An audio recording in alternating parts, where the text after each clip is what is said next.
Okay. You hear me now, Your Honor? Yes, I can. Thank you. Thank you. Mr. Eliezer Jackson. Yes. Okay. Sir, are you, where are you zooming in? Hospital. Okay. Are you currently under medical care? Yes. Okay. It's typically not my preference when someone is in the hospital under doctor's supervision to have you go forward with a hearing. Are you in a medical state that you feel like you can go forward with this hearing today? Yes. You do? Okay. Do you know when you'll be home from the hospital? No, not at this point. Okay, please, everyone online, please silence your phones. Okay, well, we're going to do what we can, but I just want to say, Mr. Jackson, it wouldn't be my preference to proceed this way, but if you want to proceed, we will. I will just state initially, Ms. Jackson and Mr. Jackson, you may recall, I was the commissioner on the civil protection order docket. Yes. And so because I did make a ruling that was opposed to one of you, I want to make sure you both are aware that that was me. I have seen that document is filed in this case. And so is anyone asking for a different commissioner or judge to hear your family law matter? I mean, I would prefer Judge Evans again. No. Okay. So I can't promise you a specific judge. My request is, do you believe that, or are you requesting that I recuse from this case? Is there something where you believe that I would not be able to be fair and impartial because I did deny a request from one of the parties for a protection order that seems to relate to some of the facts going on here? No, Your Honor, it's just that other fact that is going on is not till the next hearing, till November 1st. So about the civil matters has nothing to do at this point at 2 days. It's all about contempt. Okay. I just wanted to make sure everyone was comfortable. I feel I can be fair and impartial, but I just want to make sure both parties are in agreement with me on that. We want to make sure everyone gets a fair shake in this court. The other thing I want to point out, couple housekeeping matters, because Mr. Jackson was previously represented, as Ms. Jackson noted, you previously were pre-assigned to Judge Evans' docket. He holds that docket for people who have attorneys. When your attorney withdraws, then you get bumped onto a Wednesday docket where because you are unrepresented. So that's why you both have changed dockets that you are used to. And I did note that Judge Evans held a fairly lengthy hearing when you all were in front of him on September 12th and made some rulings that ultimately resulted in a temporary family law order that was signed. Are both of you aware of that? Yes, I am, Your Honor. Okay. So I'm also going to point out that just yesterday, I received from Mr. Jackson a series of lengthy filings regarding this case, including some requests to vacate prior orders. I think that, they're not scanned into the system yet, so I don't have them in front of me now, but I did look through the whole stack yesterday. Have those been served on Ms. Jackson yet? I truly, honestly do not know, Your Honor, because I haven't received anything in person of, they have been putting servings paper on my daughter's car in the middle of the night in the rain. I do not know no more when I get served, what it is. I got emails. I asked what this is. I'm not getting, the only response I get being harassed. So, when I thought those would be for November 1st hearing that they asked for. And I'm just, and I'll do the scheduling of when we're hearing what, but I'm just making sure and trying to ascertain who has what paperwork, because there is a lot. Yeah. So it sounds like, Ms. Jackson, you don't yet have the stack of Mr. Jackson's motions to the court. If they got filed yesterday, no. Okay. So then my next question is, I was just this morning handed proof of service from Vanessa Jackson on Mr. Jackson, and it states that these documents were served on him October 11, 2023, but it does not list what documents were served on him that date. It left that part blank. Do you know? It was, I mailed it. We had it to mail, and I do not know right now what it was in my head. I really. Mr. Jackson, do you know what you got on October 11th? Yes. What was it? I have to look it up. Okay. But I did get it. And I do have proof of mailing that I've proof of service posted that she was served properly. Okay. Well, we're not moving forward on any of your motions today. There wouldn't have been timely citing in on this docket or timely service anyway. But so we will deal with that on a different day. Okay. So did you receive Ms. Jackson's contempt motion? And in this most recent contempt motion, and what is actually on my docket for today, is a request for payment for me to find contempt in the amount of $66,000 and some change. Have you received that? I received it, but I don't know where she's getting those numbers from. Well, and we'll talk about that, but I just want to make sure you've had a chance to look through that. Yes. Okay. And I provided proof to the courts already on that. Okay. So Ms. Jackson, in going to your motion, there's a lot of moving parts here, but my understanding is the thing that is in front of me today is your most recently filed motion for contempt. Yes. And in that motion, you state that the respondent has paid you a total of $3,200 in spousal support since Judge Evans signed his temporary order. However, it sounds like you're coming up with this number because of the allegations of transferring money and withdrawing cash. Yes. Okay.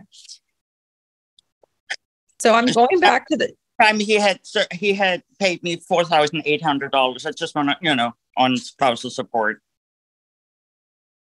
Because it wasn't October yet, so it is by now $4,800. He had paid me. Well, that may be, but what I have in front of me is an indication for this motion today. Yes. And I can already tell y'all are going to see me many times over the next few months. So we have time to deal with all the issues, but what's in front of me today is your motion. And it looks like the $3,200 in spousal support from the temporary law order has been paid. So we can kind of take that off the table for this motion. Okay. What happens with future unpaid spousal support can be addressed at a future date. Okay. But I'm just trying to ascertain, it really appears as if your contempt is this $66,000 figure due to transfer of money. Mm-hmm. And I'm reading through the temporary order. Well, let me turn it. Let me stop talking. Let me turn it over to you. Give me the basis, if you will, of your belief that he is in contempt of a court order whereby he owes you $66,000. Well, so he has not turned in his discovery yet. He has took out loans in over. I have it all filed with you too. I don't know who this is on my screen right now. I have somebody on the screen. Somebody blinked in there, Your Honor. Say that again. No, there was somebody with purple hair somebody had checked in the video. So I couldn't see you. I'm sorry. Okay.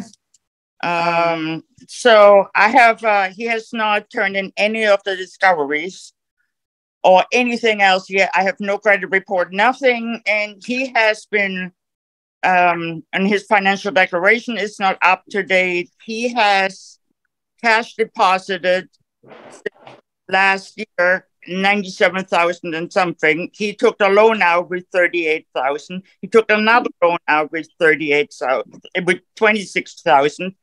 He has, he transferred in his USAA savings account 12,000. He has another loan with upgrade with 5,000. Okay. Well, and that's, so let me just stop you there. Yes. I'm going to turn to Mr. Jackson. So Ms. Jackson, I'll say this, some of your concerns might be better part of discovery requests or motions to compel discovery. But I want to turn to Mr. Jackson, excuse me, and go through what the temporary order actually ordered, and let's see what you've done and what you haven't done. Okay. So I'm just going to read it from the judge's ruling on September 12th. So first, you were ordered, Mr. Jackson, to provide a credit report to the petitioner to verify any other accounts you have opened in your name within 24 hours from the time, that you have opened in your name, and you're supposed to provide that within 24 hours from the time the order was entered. So have you at any point since September 12th given a credit report to Ms. Jackson? I have never seen that order, so no.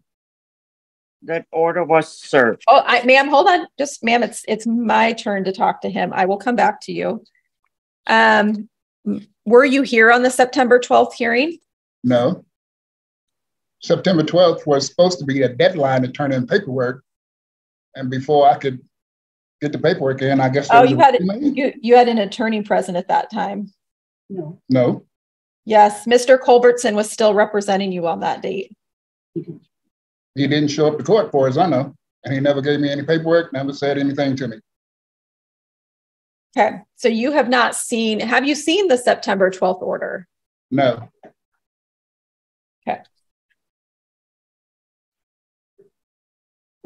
So you haven't supplied a credit report, correct? No. Okay.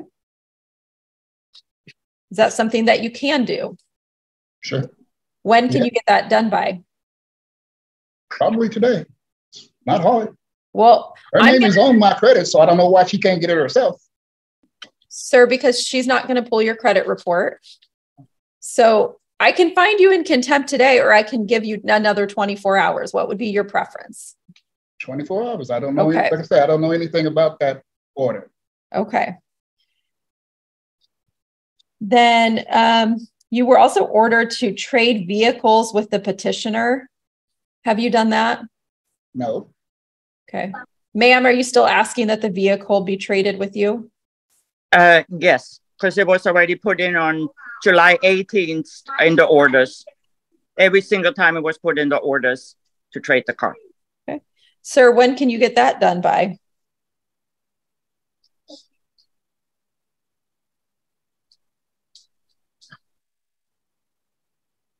So I'm supposed to trade my car that's in my name to her? The order states that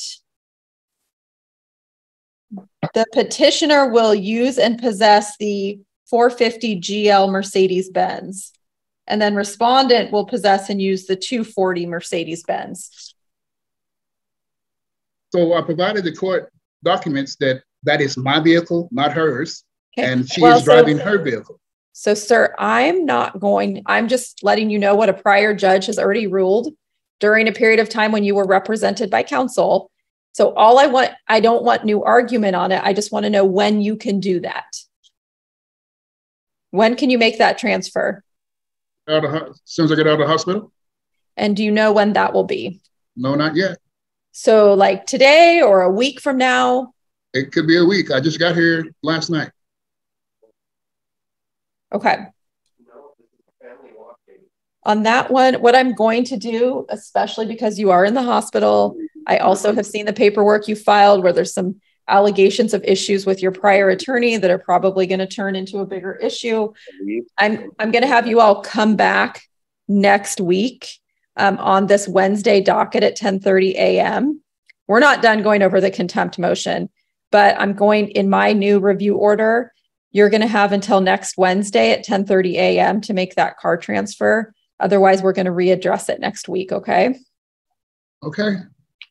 Then there's a couple more to go through. You were ordered to disclose that same day, September 12th, where you had hidden the money from your bank accounts. Hidden what money? I'm just reading what the order says. Okay.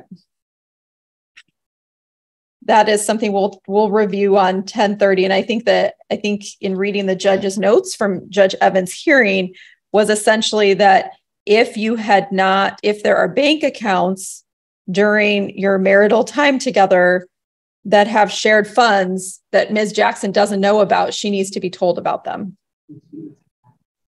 Okay. There is no shared funds. There is no bank account that you don't know about. No, I don't have any bank accounts you don't know. I'm going to keep that in the order for now because you all are still in the discovery process.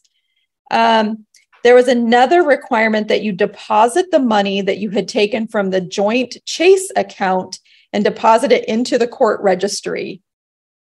Essentially, that means it's for safekeeping pending the court deciding how to divide it up. Have you done that? What money? The money from your joint Chase account. That she took. I didn't take it. Okay. This is what Judge Evans ruled last week. I'm going to keep it in the order. I'm going to give you until next week to deposit, and I'm just reading from the order. Deposit the money he has taken from the joint Chase account into the court registry. Okay.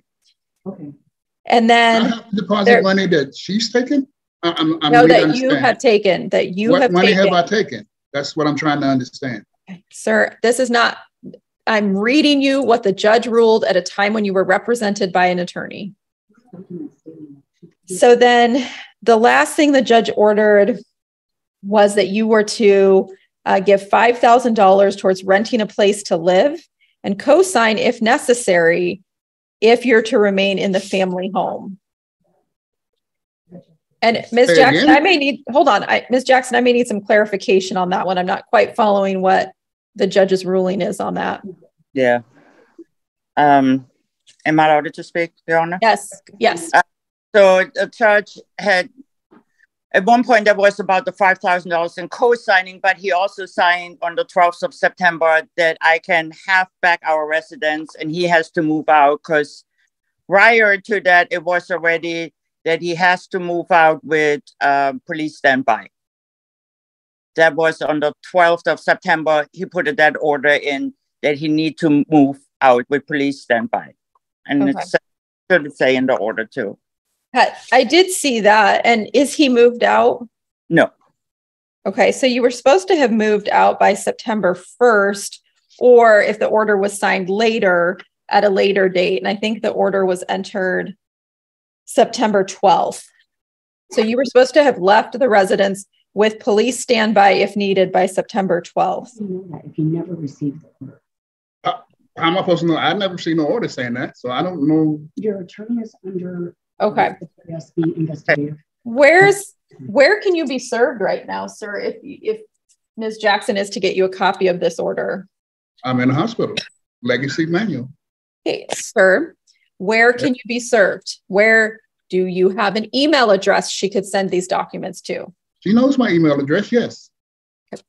Sir, Action I'm 1, asking, Section 2. Sir, I am simply asking questions. I don't need defensiveness. I just need to find out if you have an email address. Yes. So the response isn't, she knows my email address. The response is, yes, I have an email address. Or no, I do not have an email address. Okay, Ms. Jackson, do you know his email address? Yes, Your Honor. Okay. And he had those papers. So hold on. There's a lot of talking with both of your backgrounds. What I'm going to do today, because it sounds like Mr. Jackson is very confused. It sounds like this order was entered by Judge Evans on September 12th following a hearing on the merits where Mr. Jackson was represented. It sounds like that may be an issue between Mr. Jackson and his attorney.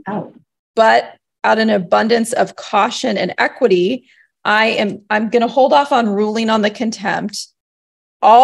Ms. Jackson, I'm going to have you email or a third party. Could your third party who served him email him instead, Vanessa? Yes. Okay. Yes, of course. Please have Vanessa email him the September 12th order from the judge. Okay. We are going to come back in 1 week. Do that today. We're going to come back in 1 week. So next Wednesday, is that docket still open? It should be. Okay. So next Wednesday at 10:30, same Zoom link. And we're going to revisit the contempt motion. But I also, Mr. Jackson, am going to review for compliance with these conditions. I will take into account that you have filed a motion that seeks to vacate some of these orders. And we can talk about that next week as well, because those are not in the court system yet. Okay. Does everyone know what we're doing next week? Yes. Yes. Okay. And Ms. Jackson, what I'm going to do with your motion right now is just reserve ruling to next week after Mr. Jackson can receive and review the order. Okay. Okay. Go ahead and provide all of Okay. every Your Honor, Yes. can we please have not somebody telling him the whole time what, it's very disturbing to hearing another voice in the background telling him what to do. I don't. Yeah. All I can say, I guess, to all parties who are on this docket, when you come before me, I expect that it's the parties that are addressing me, and you're not being, fed information from someone else in the room. Much like if you were here in the courtroom, I wouldn't be allowing someone to be whispering in your ear as you're responding to me. So that's just a blanket statement for everyone. I know Zoom courtrooms feel much more informal, but they really are still courtrooms, and we expect the same kind of behavior and decorum. Okay. Thank you. Thank you both. I'm going to see you both back here 10:30 next Wednesday. Okay. Okay. Thank you so much, Your Honor. Thank you. You're free to log out. All right. So what I have this on is a Thank show you. cause motion. I see Mr. Kelly is present. When I reviewed this file in preparation for docket, my records show that the sheriff was not able to serve the documents on Mr. Kelly. So Mr. Kelly, have you received the motion for show cause here in this case? I believe so. I was served paperwork. When were you served? Shoot. Like a week ago. And I don't know the exact date, but yeah, about a week ago. Who served you? Jesse's sister. Okay. So, Ms. Ingram, if there was service of the documents on Mr. Kelly, we would need proof of that filed with the court. Okay. She said she did turn it in, so I don't know.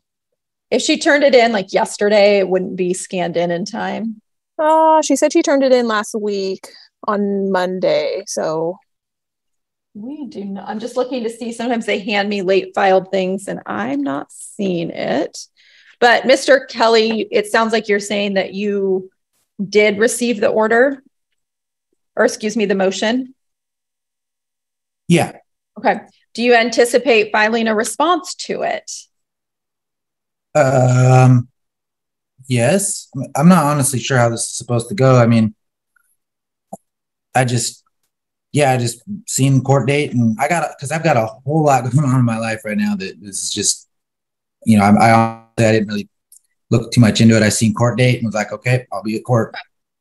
So there's an allegation in the motion. So typically we would ask for a response. You're here today. You can give me your response orally, or you can tell me you agree with the motion.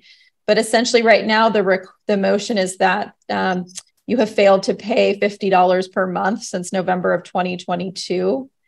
And then there's also a statement that the parenting plan is not being obeyed, issues with hair follicle testing that isn't being done. So the request is by Ms. Ingram that you submit to hair follicle testing and comply with the parenting plan and support order. Okay, so all right. So what I don't know. Understand what I'm supposed to do. Let me ask you this. Do you agree or disagree that you have not paid child support in the amount of $50 a month since November of 2022? I mean, I haven't been working since then, so I've been I was injured in work, and so I decided at that point that I needed to switch my career. Otherwise, I was gonna, be a broken old man at a young age. So I've been, exploring other avenues for a career, specifically in the IT department. but I need to get schooling. So long story short, no, I haven't paid since November because of, me having a, midlife career crisis. And, so, Okay. I mean, it's an amount that I can pay. Honestly, I just, it was coming out of my paychecks automatically. So it was something that was never really thought of. You are able to pay $50 a month? Yeah, I can get that set up.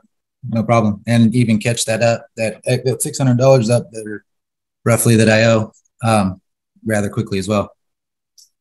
Okay. And then what about the hair follicle testing that appears to be a condition to visitation? She was unreasonable about the tests and the timing of it. And I was, I had plans that day that she just expected me to toss out and, to go along with her random hair follicle test because of, whatever reason she has to believe that I need one. I mean, it kind of unreasonable to me, in my opinion, but, I guess that's just where we're at with our parenting relationship. Okay, I'm just going back to see. So do you believe that the parenting plan doesn't require you to get a hair follicle test? No, that's not the case. I believe that it's been a minute since I've read it, but if I believe, if I'm to remember correctly, it's stated in there, but I mean, honestly, it's been a minute since I've looked at the parenting plan, so I don't know, but I mean, she's not really a dishonest person. So, if she says it was in there, then I'm more inclined to believe that it is than to not. Just looking for that. You guys have been involved in this case for several years, more than a decade. Yeah. So I'm just looking to see where the most recent there has not been one of hair follicle testing has been. You all haven't been back since 2018. There has not been any hair follicle test or drug test, for that matter, at all, that I've had to take in the entire time we've had this parenting plan. Let me turn to you, Ms. Ingram. Obviously, I think the child support is an easy issue, essentially an acknowledgement it hasn't happened and he is able to do it now. So I will at least enter an order to that effect that he needs to abide by the $50 a month child support payments. Help me understand a little bit more about how you believe the hair follicle testing is contempt. So per our parenting plan, I was, at the time, I requested that be an option because he was having issues with drugs at the time. And in our parenting plan, I was specific to request it be a hair follicle test. As I work at a doctor's office, I know a lot of people can fake a urine test, and I went in and requested and paid for one at the Kelso Health, and they had it for about 2 weeks. And then they asked me if I wanted to come get my refund because he had not completed it. I let him know that he needed to get it done, and he said he wasn't going to do it. He needed to go. I probably should go get my money back because he wasn't going to go do that. And from my perspective, I felt like if you were doing the right thing, it shouldn't be an issue to go get that completed. I have reasons to believe that he is not doing what he should be doing, and I don't want to have my kid around somebody who is using drugs and putting him in situations that he shouldn't be in as a 14-year-old. So yeah, I don't disagree with that at all. Obviously, I don't think anyone today would disagree with that. I think the question for me, though, is because you have filed this in form of a contempt motion, it means I have to find that he violated a court order. On our parenting plan, it states that I can request a hair follicle test. I have the parenting plan we filed in 2012. It states it's the specifically, or 2000. I'm looking at, the September 6, 2012 is your last final order. Mm-hmm. There's a lot and we haven't been back to court since because he was in prison for 2 years. And there's a lot of handwriting, so I'm just trying to get to it. Okay. The father shall not use non-prescribed drugs. The mother may request and prepay for a UA or hair follicle test up to 4 times a year. The father must take the UA or hair follicle test within 4 hours of the request. If the father fails to appear for the test or the test UA is dirty, his residential time will terminate until further order of the court. And that was signed by a judge or commissioner on September 6, 2012. Yes, that sounds right. Okay. So Mr. Kelly, what can you tell me about that? Is there any allegation that this was being requested more than 4 times a year? This is the first time at all ever that I've been requested to, have any kind of test done, whether it be UA or hair follicle test. Okay. So, and Ms. Ingram, let me just clarify. You did ask for a contempt finding on the back child support of $50 a month back to November of 2022. But in your proposed order to me, you checked the box, no money judgment is ordered. So the reason I took that off was because I was put in a situation where I had to fill out these papers now. Otherwise, I was under the impression I wasn't going to get my kid back because he came and picked him up when I was at work. Okay. So I didn't have the documentation to present how much is owed in back support. I mean, okay. It's $50 a month, and I have not received $50 a month since he worked. And from my understanding, he was going to get a different job. He was going to do this, do that, do this, but I still have not been presented with $50 a month in as long as I can remember since he decided to stop working. And I spoke with child enforcement and I tried to get the paperwork for the documentation, and they never sent it. And they don't even have an address for where he's living because he is not compliant with them. So I don't know. The reason I took that off is because I didn't have the paperwork. I couldn't present how much is owed or, okay. I mean, I'm just doing the math in my head. I haven't been receiving anything. If I haven't paid since November and it's October, it's $600. 5 times 12 is 60. So yeah, it's fine, sir. So here's what I'm going to do, because there's not, and I think, ma'am, you're certainly playing fair. I mean, what I'm going to do is indicate that there has been, Mr. Kelly has not followed the parenting plan, both with regard to paying back child support, $50 a month, but that he is now able to pay it. So on that note, I'm going to indicate that essentially he can correct the contempt by beginning to make payments towards the back child support. I will also find that he has failed to follow the order of the court in that up to 4 times a year, he can be requested to take a hair follicle test that Ms. Ingram pays for. And then if it's dirty or he refuses to take it, he has to reimburse for that and he loses his parenting time. He can purge or correct that contempt if he takes a hair follicle test. I'll put this in your court, Ms. Ingram. When would you like that taken by? Well, I would have to go purchase this test and he would have to just I would like it to be done now. If he wants to have visitation, if he wants to say that he's doing what he needs to be doing, he should be giving me reasons to believe that. It's not that hard of a request. So what reason is that you even had to request this? Mr. Kelly, hold on. It's in a court order. So she does have the right to request but mine and her relationship since I've been I understand. And all I'm going on is just black letter here. There's an order that says she can do it. I'm not here to argue about whether it's being used appropriately or not appropriately. It was a judge's order. And it sounds like this is the first time in a long time that Ms. Ingram is implementing this provision of the order. So if I said, take a hair follicle test within 24 hours, would that be acceptable? I think so. Okay. Within 24 hours. Okay. And then what we will do is set a review date and I think on the hair follicle test, I'd like to have you all come back next Wednesday at 10:30 a.m. if you are able, so we can review compliance with the hair follicle testing. If there's continued contempt of that, then we'll take further action as needed. We can also check in on the payments towards back child support. I want to be clear, I'm not expecting all of it to be paid by next Wednesday. I understand unemployment status, but I do want to see or hear that some payments are starting to come through. Okay.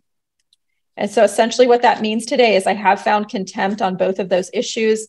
I'm not issuing jail time or a money judgment. I am stating that the order from 2012 has not been followed, and that in order to correct that issue, that contempt, began making payments towards back child support, take the hair follicle test within 24 hours. We will come back. Is it the 25th? Yes.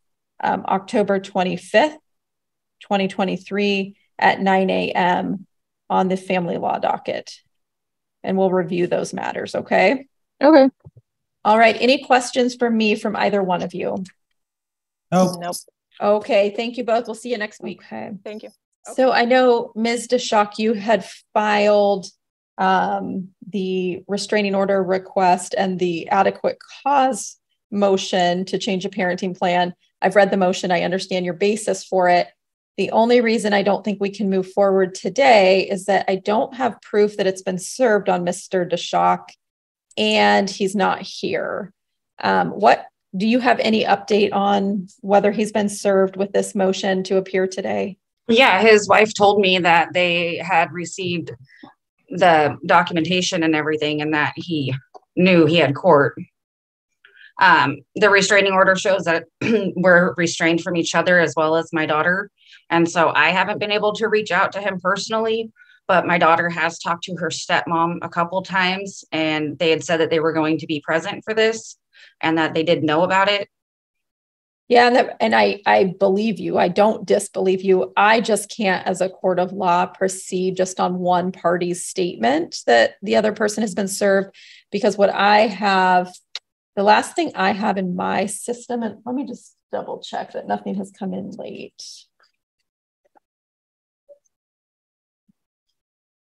I don't have a proof of service. And he's not here. So unlike the other case where I didn't have a proof of service, but the person showed up and said, no, I've been served. That's really the only way I could proceed today. All I can offer you today, and again, I'll be clear, I've read the basis for your motion. I understand it. But all I can do is offer you a new court date where you could make sure that he is served with that new court date and proof of service is filed with the court. Okay, so it was supposed to be the Centralia Police Department that served him. Correct. So how do I go about getting them to serve them? Because I've contacted them and they said they had it all taken care of. So I don't understand why we don't have it on file. Yeah, and I don't have that answer either. Usually police departments will file their proofs of service directly with us, with our court. But this is not uncommon. I do a lot of our civil protection order hearings, and this is probably a big point of frustration for a lot of people, especially out of county service. So I would recommend reaching out to the Centralia Police Department and just asking them to send you proof of service. You can file that with the court. Okay. Is it possible? Is it possible, since Lewis County gave him a 5-year no contact order, that maybe they filed it with Lewis County instead of Cowlitz County in response to the no contact order instead of the restraining order? No, they wouldn't. Because I'm not able. Sorry. Hold on a sec. I'm just getting some input from the clerk because they know these procedures way better than I. We have been in contact with Chehalis and refusing to serve because they say that the heading needs to be reversed. We tried to explain. Oh, Lucas is the restrained person. Right. Their commander's refusing to serve. So okay. Well, thank you. So I did get some additional input from our clerk's office. It appears as if, based on some technicality, Centralia is refusing to serve it on him. So he has not been served these documents. So here's what I'm going to do, because I can't get too much in the middle of who should properly be doing what. What I'm going to do is give you a new court date so that we can try and work through these, or you can work through these service issues, I would recommend you reach out to Centralia Police Department to ask them what the issue is with service. And then you can work with our Superior Court Clerk's office to get whatever is fixed needs to get fixed. Okay. Yeah. Cause I mean, my oldest daughter is 18 and she was more than willing to serve him. We were just told to go through this Centralia Police Department. Understood. And she could still have a third party serve it all, right? Yes. Yeah. I'm just checking with our clerk's office. When I give you this new hearing date, you could come get the documents from the clerk with the new hearing notice and have a third party serve it on him. And then my other question would be, I'm not able to, like, she's in a whole different county now because her dad lives in Lewis County. I live down here. Right. And so I'm having to take her to school every day in Centralia because I can't transfer her schooling or anything because everything shows him as the custodian parent. Well, right. And that's part of I first have to rule on your adequate cause motion before I can address the change in parenting. And before I can rule on your adequate cause motion, we have to get him served and I have to have proof of that. So it's a little bit of a baby step process here. I don't want to take away from your level of frustration with the process though. I get it. How much time? So we do this docket every Wednesday at 9. How much time do you think you'll need to get him served? I'll serve him today if need be. Okay. I can set you to next week if you think you can get it done that quickly. If I don't have proof of service, we'd have to bump it out again though. Yeah, no, I'll have my daughter serve him tonight. Okay. Let's set you to October 25th, 9 a.m. And then you will need to get a new hearing notice up here at the clerk's desk that you serve with it, because that's the only new notice that's going to give the October 25th date. Okay, perfect. Okay. And so I just take the copies that I already have of the original paperwork and then add the new court date paperwork with it and then serve him that way? Yes. Okay. Okay. All right. Perfect. All right. We'll see you back next week. All right. Thank you. Okay. Thank you. Okay. First, I want to give you kudos for the fine work you did meeting with our courthouse facilitator. A lot of times these types of documents come to me for finalization, and I just have to kick it back because people have not met with the courthouse facilitator. I see the certificate on file that you've had this paperwork reviewed with them. It looks like there might be 1 or 2 questions we want to go over, but otherwise everything looks in order. So I will note the respondent is not appearing. However, an order of default was entered against him March of 2022, and he has failed to file any notice of appearance, any response, etc.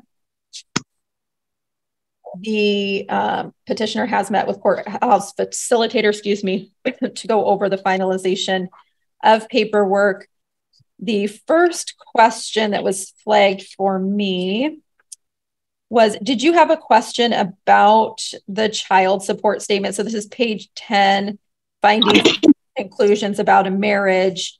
You did check the box that there's no need for the court to make a child support order because child support already has established an administrative child support order for the children, and you gave a case number for that. Correct. Okay. Did you have a specific question about that? No, I don't have any questions. Okay. Was there let me just check with the clerk. Is there anything else we need to do where they've just listed the child support case number and the facilitator has checked that? Okay, perfect. Okay. I'll take that off. I will sign the first order. Then we have the final divorce decree. This one I don't think had any questions on it. I'm just flipping through to make sure that's correct. I will sign that order. And then, yeah, okay. On the parenting plan, I think I saw a question on page 5, whether you wanted to include dispute resolution. Instead of having to go to court if there's any disagreements. And I can't quite make out what the sticky note says, but do you have a preference as to whether the court would order mediation or arbitration if there's a disagreement over this order, or whether you would be asking this court to find that you all should just come straight to court without having to go through mediation or arbitration. I'm requesting we go to court. Okay. Chapter 1B to be discussed. I'm just reading the notes here to see. Okay. Okay. So we'll just leave it court then, and we won't address mediation. I would think, given his failure to appear for any proceedings through this process, would make it highly unlikely that he would attend voluntary mediation or arbitration. The residential schedule is fully filled out.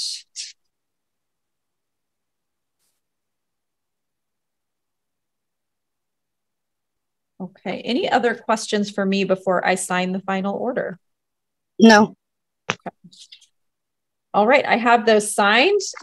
You are done with us, barring any need down the road to change any of this. So you are free to log out. Thank you for being here. Yeah, thank you so much. This is a motion filed by Mr. Zimmerman for me to find that there's adequate cause to then move on to a hearing on a potential new proposed parenting plan. I'll hear briefly first from you, Mr. Zimmerman, and then from Ms. Zimmerman. Let me just first clarify, Ms. Zimmerman, I did receive your response and objection to the petition to change the parenting plan or to find adequate cause. And so I'll have Mr. Zimmerman go first since it's his motion, and then I'll come to you to let me know your position, okay? Okay, go ahead, Mr. Zimmerman. So when I filed the paperwork, I also read very carefully that there could be no allegations used prior to the original signing of the original order. So these are all instances or incidents that happened after the signing of the parenting plan. And I didn't have time to do anything, but there was another incident that happened the night before last, where somebody threatened to beat my daughter's ass, break her cell phone in half, and take things from her that didn't belong to him. This was a gentleman who is staying in Miss Zimmerman's garage. From my understanding and what I've been told by several people is that this person is an active addiction.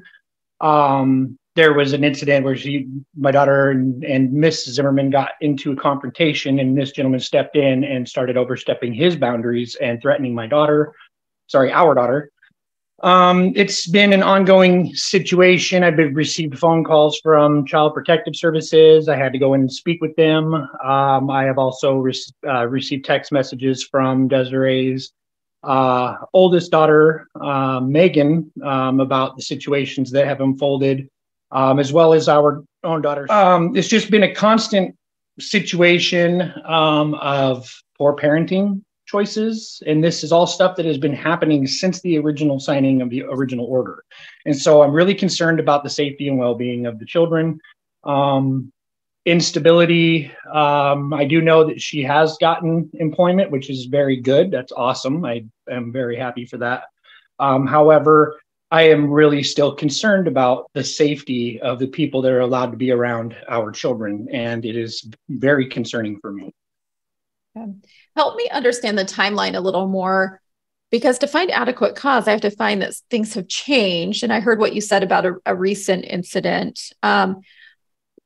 This is a situation where the parenting plan between the two of you was finalized on September 6th of 2023. And then you filed your adequate cause request on September 22 of 2023. So what happened in that interim period that you believe changed?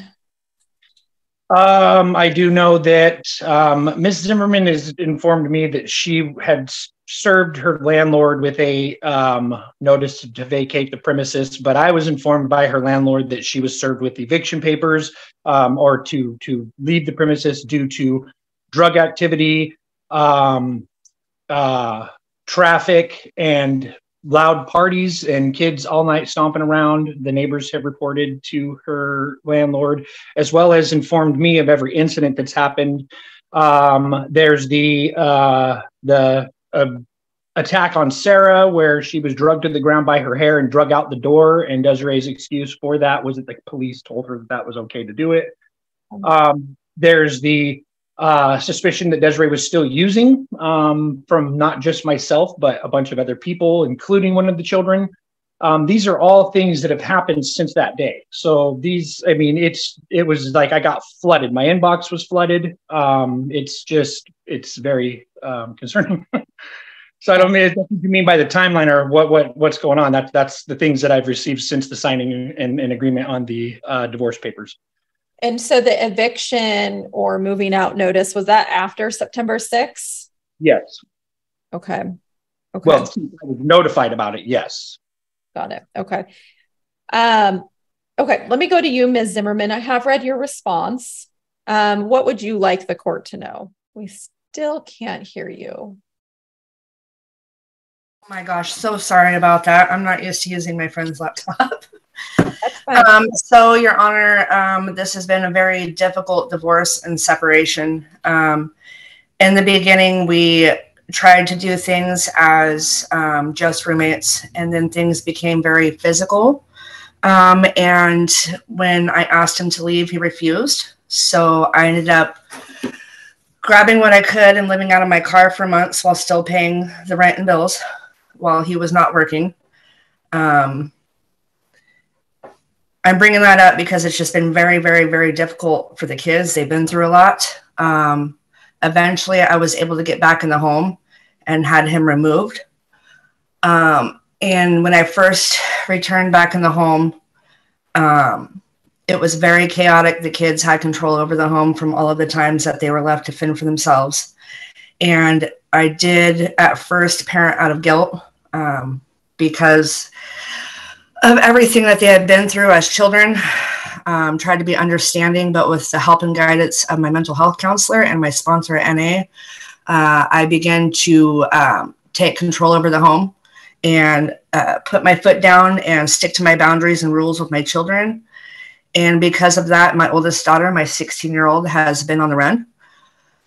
I'm trying to not involve the people who have wrote out statements because of backlash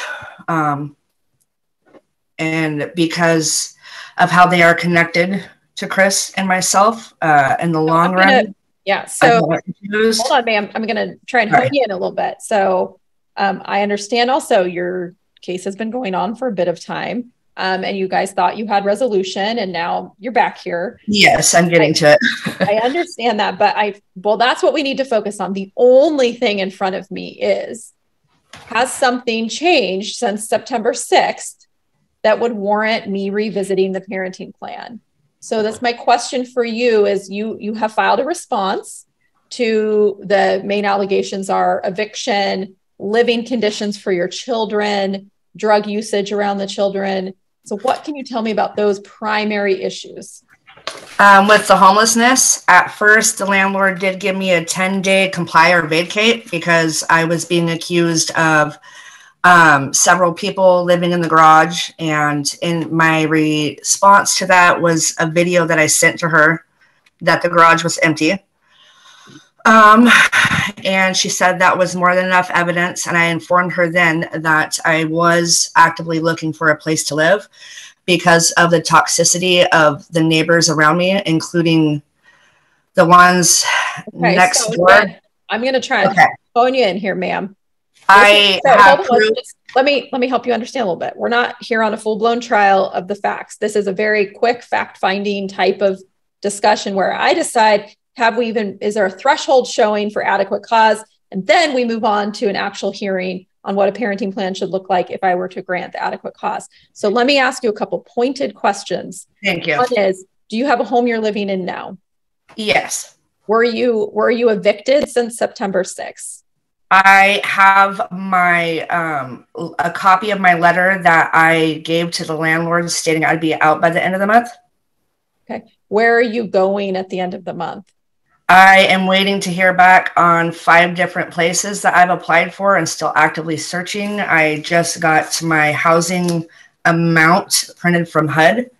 And worst case scenario is I will be staying temporarily at the community house because the safety of my children, because of how toxic the neighbors are there, including the drug house next door. Forever to go if I'm not hearing your case right now, please mute. Mr. Scrimshire, you're not muted. I'm sorry. So Ms. Zimmerman, by the end of the month, you're not sure where you and the children will be living. And right now your only option is community house. It's not my only option. I'm waiting to hear back on a few different places. They're going through applications. Okay. But worst case scenario, living at a homeless shelter has nothing to do, or would it disqualify me as a good parent? That's not the question. The question is not whether you are disqualified as a good parent.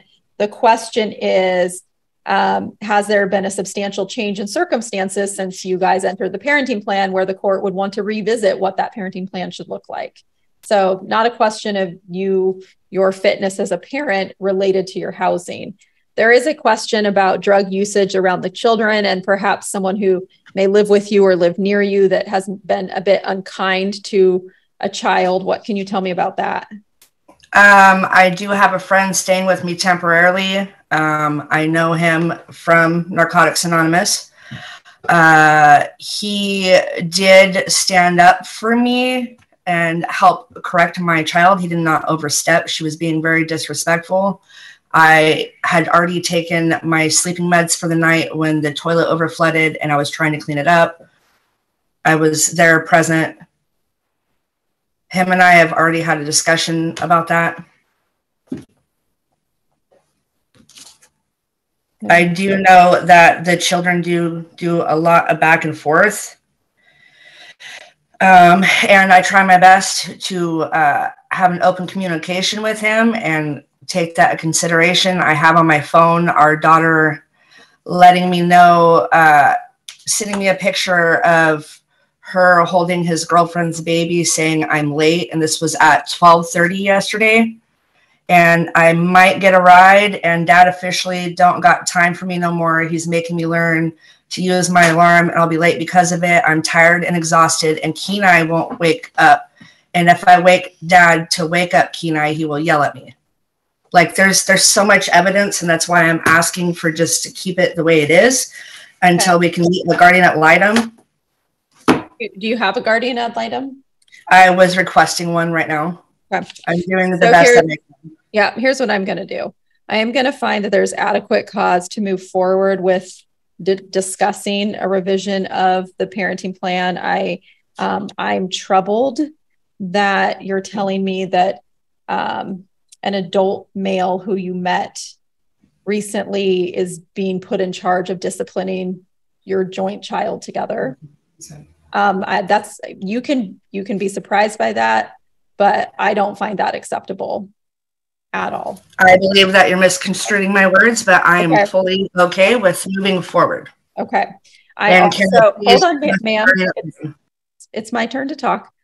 I also find that there's adequate cause based on the housing instability. And again, that is not a basis for finding you are an inadequate parent. It is a basis for finding that there's a substantial change in circumstances since you all entered the agreed resolution on September 6th. The court and you, ma'am, and Mr. Zimmerman all need to be sure that the children have a safe place to be when they are with both of you. Okay. I'm guessing that the agreed parenting plan probably, well, I'll just say it sounds like it was presented to the court as an agreed parenting plan.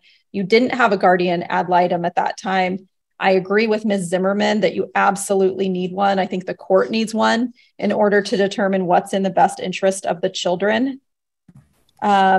So I'm going to first sign the adequate cause motion. I'm finding that there is adequate cause to hold a hearing on the petition. This does not mean I'm adopting the proposed parenting plan of Mr. Zimmerman.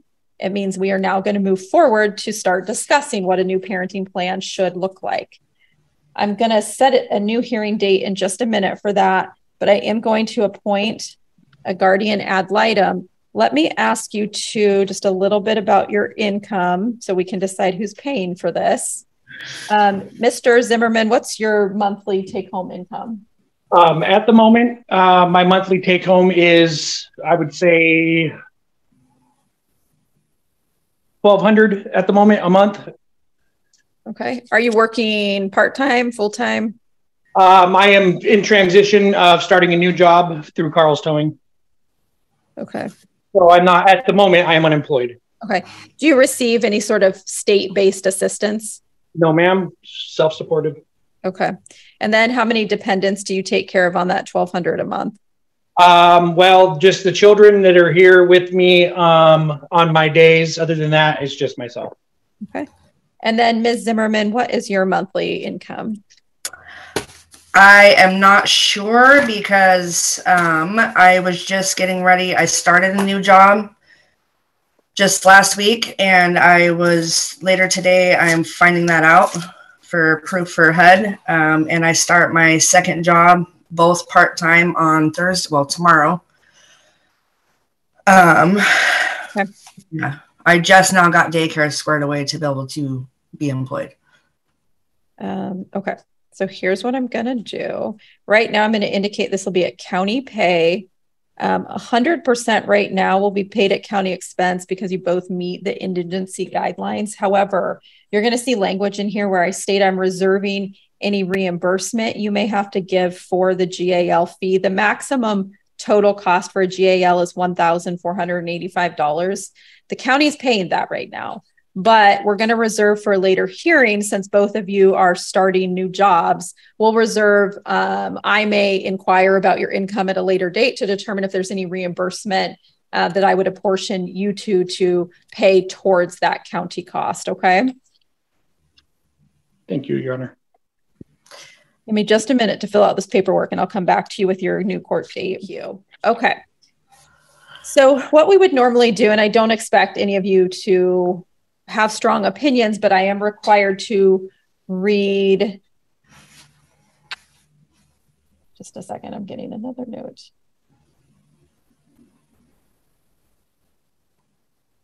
Okay. So Twyla, is it Corey? Yes. Twyla Corey is the name of the first GAL on our list. Twyla Corey, the first one on the list, will be who I appoint. I'm going to give you a few dates. So do you guys all have something to write with? Yep. Mm-hmm. Okay. So what I want to first do is I would like to set a review date on Wednesday, November 1st at 10:30 a.m. back on this docket. And that will be just a time because of the housing situation. I would like to be able to chat about whether we need to make any temporary changes to the parenting plan, depending on Ms. Zimmerman, your housing situation, if there's a place for the kids or not. But then we're going to set our next review 30 days out from now. That'll be the first time I expect to have some GAL input. So that'll be November 15, 2023 at 9 a.m. And this one's to discuss what? That will be so we usually give the GAL 30 days to meet with you all and issue some sort of kind of initial thought or, hey, court, here's where I think we need some follow-up, that sort of thing. So okay. It's a GAL review. You both are present. And then we're going to go 60 days out. Hopefully we don't need to go that far, but just to get them on the schedule, I think we'll do 60 days out for kind of our final GAL review. So that'll be December 20, 2023. Can you give me the current ages of the children? Yes. Sarah is 13. Okay. And Kenai is 8. Perfect. And then both of you, at least for now, are the addresses and phone numbers you have on file with the court your current addresses and phone numbers? Yes, Your Honor. Yes. Okay. So then going back to the motion for adequate cause, what I'm going to mark on this is that we are going to set a hearing on the actual underlying parenting plan. Right now, we're going to set it for December 20, 2023. That's our review date that we think our GAL will have the report finalized. That's 60 days out. Oh, yeah. But if we have our early review dates and we think we can get it done quicker, I am open to changing that date sooner if that's what the parties want. But for the time being, the parenting plan in place is what you all will adhere to. We're just starting to move through this process of, hey, is this in the children's best interest? Okay. Yes, Your Honor. Okay, I think I've got everything filled out. Any questions for me? I have one, Your Honor. Go ahead. With the drug allegations and the instability accusations, I already have an appointment set up for a mental health and drug treatment evaluation. Oh, great. Okay. And willing to do a UA at any given time. I don't know if you are willing to make that a part of this for both parents. So what I would typically do is wait on, because right now it's kind of just he said, she said, she said, he said. That's why I'm appointing the GAL. That's why I think it's a great idea. So the GAL would typically say, hey, I think court, this is something we want to do. So I'm going to wait at least for her first 30-day review. That said, taking proactive measures to show the court those things that you're doing, never a bad idea for either party. So, yep, kudos to you. All right, thank you. That was it. Okay. All right. You're free to log out. 308. Thank you, Your Honor. Have a good day. 08. And Ms. Looney is on that matter. Thank you, everyone, for being patient. Let me grab the files here. What I have in front of me are temporary orders proposed by Ms. Gibson, it looks like. And then I also have the state's motion for a child support order. I guess, Ms. Looney, first I'll turn to you on the state's request. Thank you, Your Honor. I am not sure, but I believe at the last hearing, Mr. Visick had also stated he would be filing a proposed parenting plan. So the state had put in proposed orders based on what we knew, but I don't know if that has changed as to what requests will be made today. So it may be best to do the parenting plan piece first, and then we can address child support. Okay. And I do see that. So Mr. Visick, you filed a proposed parenting plan recently. Ms. Gibson, have you received that? I also filed a temporary parenting plan. That's what I just said. I have I have a temporary parenting plan that you filed. And I'm asking hold on. I'm asking Ms. Gibson if she's received your proposed parenting plan. On what date was that filed, Your Honor? Looks like maybe in our court on September 6th or thereabouts. I have not received a parenting plan from then on. I received one when he had originally filed for the legal separation. Okay. I have service that day of her being served by Kevin. So let me back up a little bit. Do the two of you have you exchanged your proposed parenting plans with each other? Yes, I have, Your Honor. I have served him with my proposed parenting plan. Yes, Your Honor. Okay. And do we typically, and I'm going to ask the clerk a question because I saw this on the facilitator worksheet. There's one where they meet with the facilitator even for temporary orders. Or they don't, it's just final. And that, okay, because I saw there was that option. So I want to make sure I wasn't missing some step. Okay. So have the two of you had a chance to talk about your temporary parenting plans and areas that you agree or disagree? No, Your Honor. You don't talk to me or want to communicate with me. Okay. So it sounds like you are asking me to make the decisions about, Your Honor, may I say something? Who is that? Megan. Go ahead. I have tried to contact Mr. Bissig on multiple occasions. He has not answered my phone calls. He has rarely even answered the children's phone calls. So being able to communicate with him about anything has been impossible. I have personally reached out to him multiple times to try to figure this out on our own, but he does not answer me. He will not answer my phone calls whatsoever.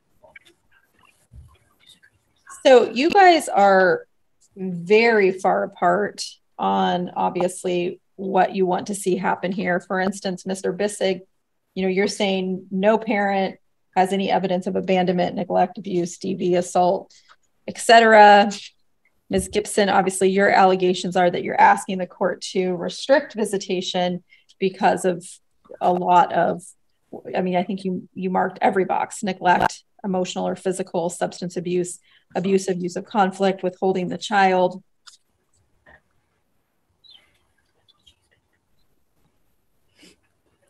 Sounds like, have you ever had a guardian ad litem in any of your case? This has been our only case so far, and no, we have not. Well, that's what I mean. In the entirety, it looks like you filed this case back in July. Yes, no, I we did. have not. Hold on, petition for legal separation. Have you had a guardian ad litem assigned to your case at all? No, Your Honor. Okay. What is happening with child visitation right now? She's withholding the kids from me. She's what? She's withholding the kids from me. She won't let me see them. She only lets me talk to them on the phone when she chooses the time.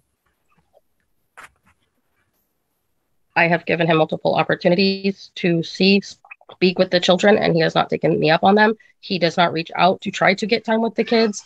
And when I have offered, he has not taken me up on the offer because it's not what he wants. Mr. Bissig, if I understand, do you still live with your brother? Yes, I do. I don't live with my brother. I live with my parents. You said yes and no. Do you still live with your brother? Is your brother in the home that you are living in? Yes. Okay. And you think that that's a place where you want me to put the kids? Yes, because he's already taken care of it. He spent his time and the case has already been dismissed. He's not a threat. And Megan multiple times appreciated him, and she never cared about it until now.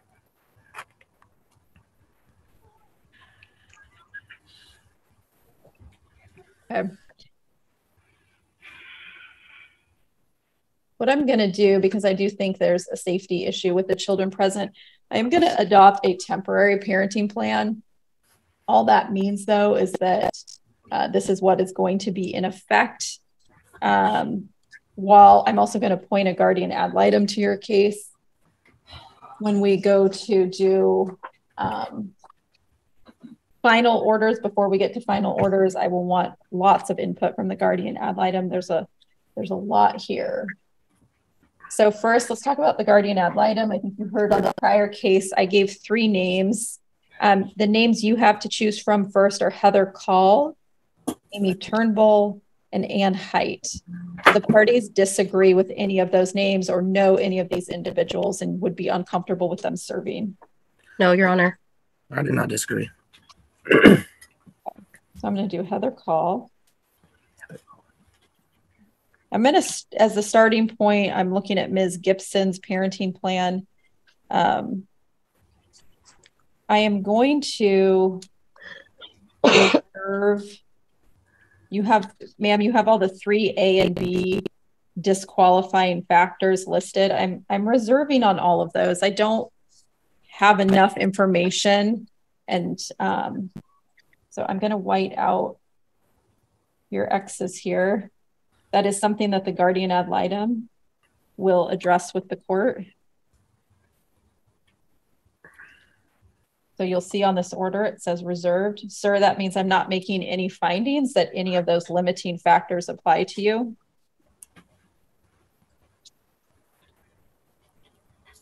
What's happening currently? Is there any visitation happening with Mr. Bissig, supervised or unsupervised? I've tried doing supervised with me there, but he has only come once. That's when I set it up through his mom. so that him and some of his family could come out and see the kids. Okay.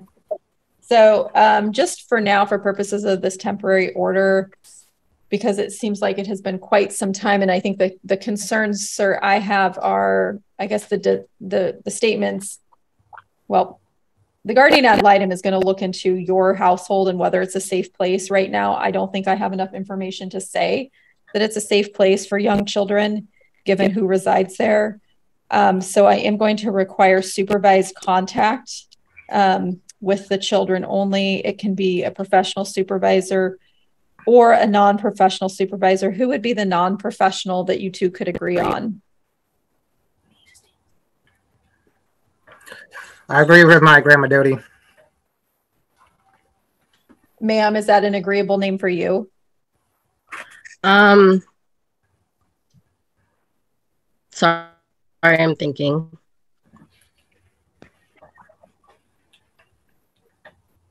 Yeah, I would agree with Grandma Dodie. And what is the brother's name? I'm putting in a statement that for the temporary order, the children are never to be at Mr. Bissick's home with, and what is his first and last name? Adam Bissig. Okay, I'm going to reserve on, let's see. Sir, Mr. Bissick, are you in treatment right now for mental health or substance abuse? Yes, I've been in there for over 2.5 years. Okay, so what I'm going to do is I'm not going to require an evaluation because it sounds like you're in treatment. Obviously, this can be revisited based on GL input. You're just to continue with your treatment.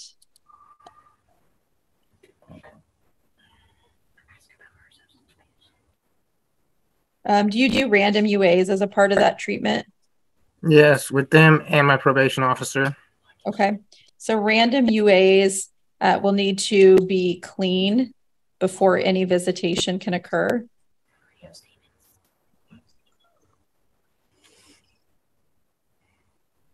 And if you don't do a UA or one is dirty, then visitation, even supervised, will cease. Right now, I am going to give primary decision making to Ms. Gibson.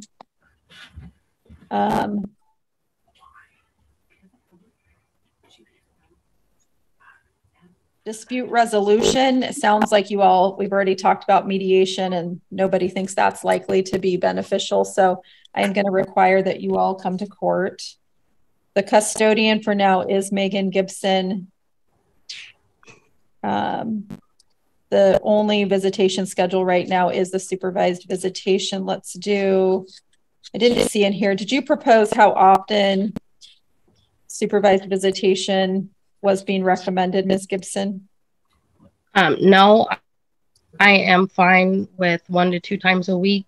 I'm more than happy to discuss with Mr. Bissig if he has proposed what he would like to see the kids. Okay, so let's say 1 to 2 times per week up to, what's a workable solution hours wise for you all? Up to, 4 hours a time?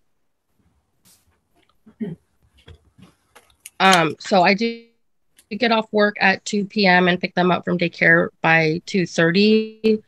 That would make it about 7 o'clock. That's reasonable for me, from like 3 to 7. Okay. He would need to make sure they get fed dinner and everything, since we do have a routine because of school with my daughter. Okay. Summer schedule, same as school. Well, these are the kiddos, they're not in school yet. Zara is in Head Start. She goes Monday through Friday, 8 a.m. to 2 p.m. Okay. The exchange location for parenting time will be the Kelso Police Department. And then both parents are responsible for arranging transportations, meeting neutral location. But again, if that does occur, if it's professionally supervised, they usually do it at a specific location where you'd be bringing the kids to that location. If it's grandmother needs to be in the car for the exchange. So what I'm saying is this isn't going to be a situation where Mr. Bissick alone is picking up the kids and then going to grandma's house. Supervised visitation means at all times during the visitation. Okay. Your Honor, one other thing.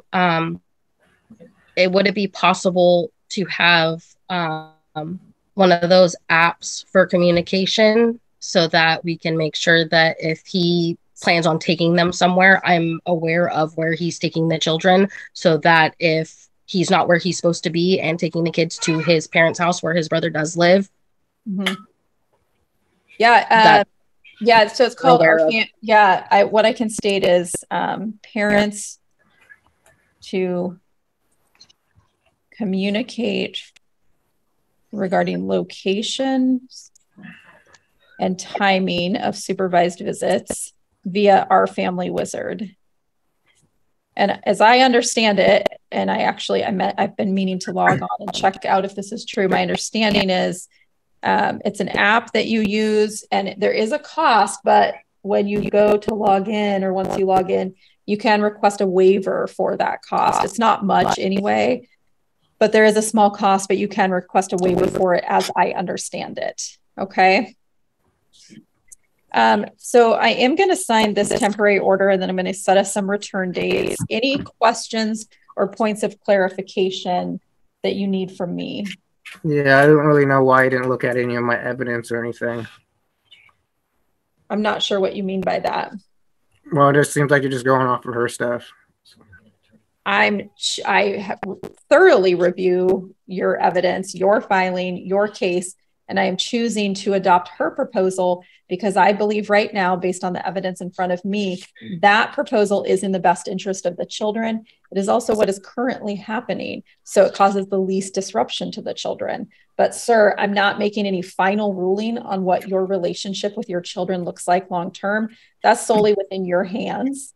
So what I'm doing is assigning a guardian ad litem, Ms. Call, who is going to meet with both of you, meet with the children, meet with family members, and ultimately make a recommendation to this court about long-term what is in the best interest of the children. Okay. Okay. Okay. Can you give me the ages of the children? Zara is 4. Aries is 2. 2. Okay. And we'll appoint Heather Paul. Let's get you all some review dates.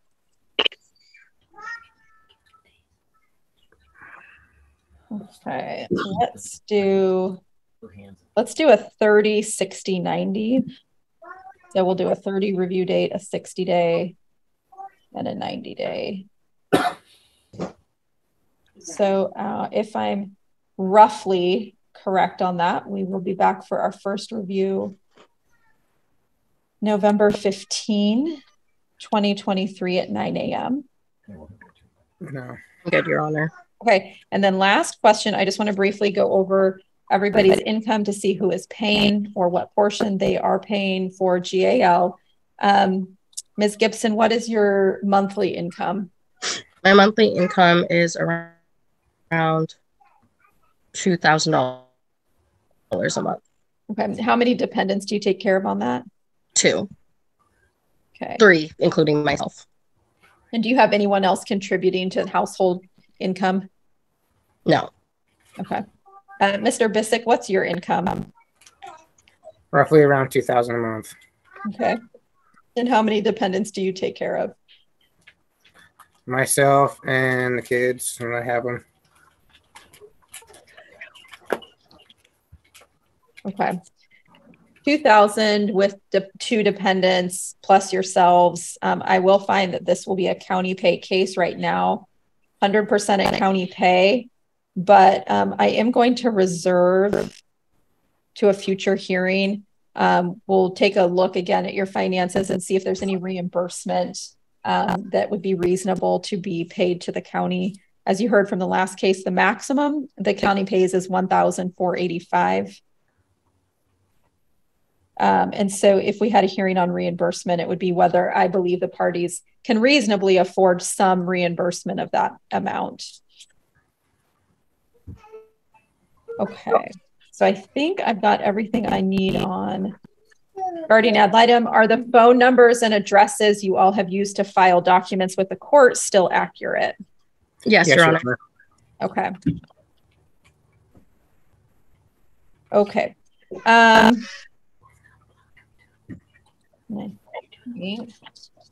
That is it for me. Any other questions? Yeah, because I feel like I'm getting misrepresented. I think I'm going to find a lawyer. Okay.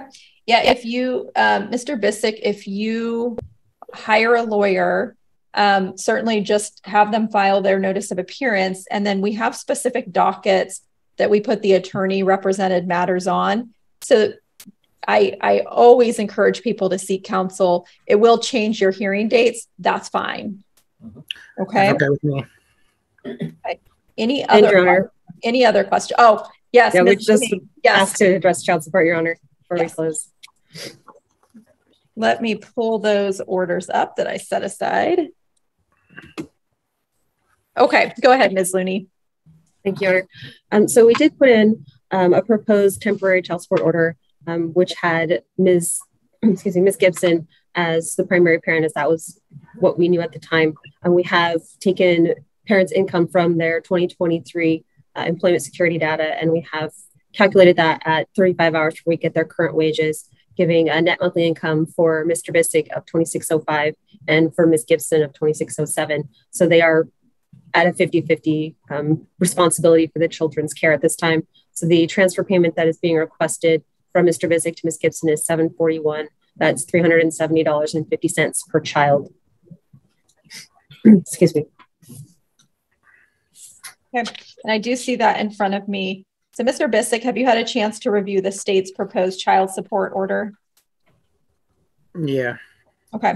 Do you have any disagreement with it other than your objection to the underlying custodial parent issue is noted for the record, and it is an issue that you can continue to raise with the court?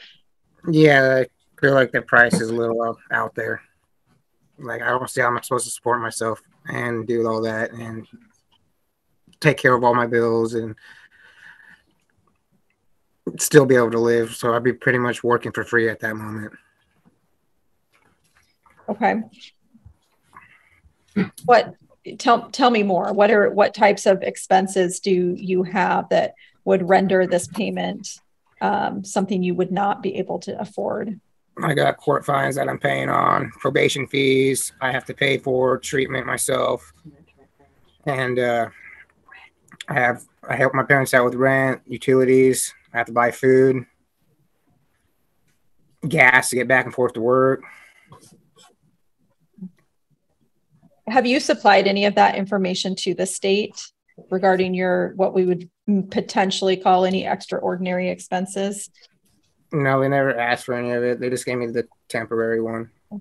Ms. Looney, is it something that you would want to look at and we could revisit this in a week or two, or would the state's position change with that information? It would not, Your Honor. The items that he's listed would not be reasons to deviate from the standard calculation under the law. So we would not be able to take those into account. Okay. Are there any other types of expenses, Mr. Bissick, that you have that you want the court to know about? Yeah, household supplies, cleanliness.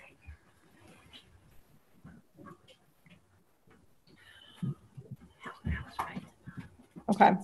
So much as you've heard Ms. Looney say, the court is going to find that the types of expenditures you're telling me about are not ones that would create any sort of downward deviation of your obligation. I think it's quite fair that essentially the two of you have been deemed essentially 50-50 responsible for the financial costs of the children. The amount being assessed per child, $370.50, is not excessive. I don't find anything in your statements today or the filed documents that would cause me to deviate from that. Well, I was already paying child support, and I was only paying $450 through the state. Sorry, say that again. I didn't hear you. I've already been paying child support through the state, and that's only $450 a month. For these kids? Yes. I'm assuming that's probably because we didn't have a formal parenting plan into place, but maybe I'm wrong. Ms. Looney, what can you tell me about that? Your Honor, that's an administrative order. The administrative process is different than the court process. So according to the economic table that we have to follow, this is where the child support standard calculation falls. Okay, I have signed these orders and filed them with the court. Any other questions for me? No, I'm just going to get a lawyer. I completely understand, Mr. Bissick, and I wish you both and your children all the best of luck. Thank you. You're free to log out. 08, Thank you, Your Honor. Case on my docket. Thank you for being present. So what I did have is the proposed parenting plan by Mr. Scrimshire. And then I did see a response. And it seemed to me like the response was that you all are in agreement, but tell me if I'm wrong. No, that's pretty much what you're reading. Yeah, I'm in agreement. I just had some like questions about things, but other than that, I'm in agreement. Well, I can't be the one to answer questions, and this is a really new case in our court system. I also see that the child receives, does the child receive state benefits? Just WIC. So I think you all are going to need to have these orders. If Ms. Nolan, if you truly agree with them, then the best thing is to sign the orders that you agree with them. If you don't agree with them, then you would propose to me your own orders. And then I would decide which one to file. But I would say just initially, I don't think that the state has reviewed your orders. And if the child is receiving any form of state assistance, it needs the papers you're proposing for me to sign need to be reviewed. You can drop them off at the Cowlitz County Prosecutor's Office, and they'll determine if they need to get involved with a child support order request. I think there is a request already made. I believe Stephen was working on that when he was out of state. I haven't received any child support from him yet, so I don't know what's going on there. So, Mr. Scrimshire, have you given your proposed documents to support enforcement or the prosecutor's office? No, I haven't. Okay. So I don't think I can take action on these today.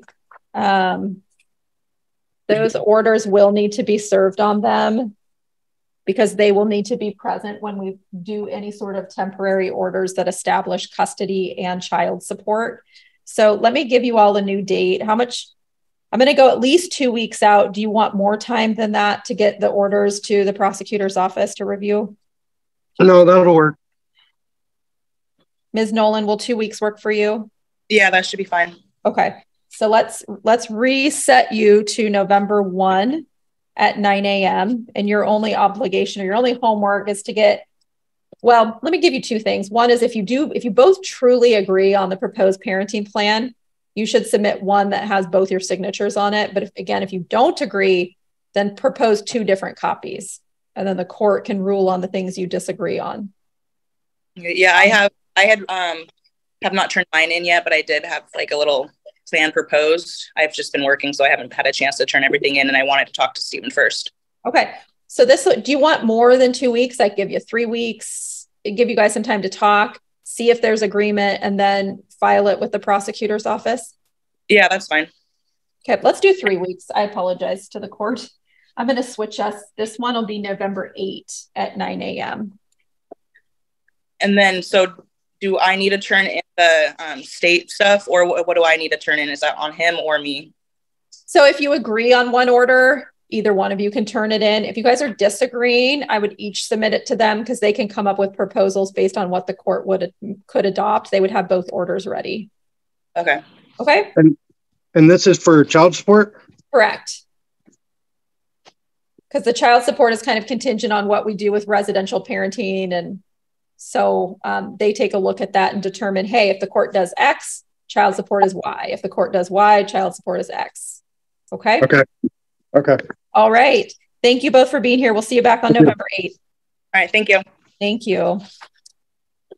And then I see Jennifer Schaefer logged in. Ma'am, are you here for a specific case? Oh, no. Never mind. That's just an observer. So, okay. Anything else I've missed? Okay, we'll go ahead and go off doc.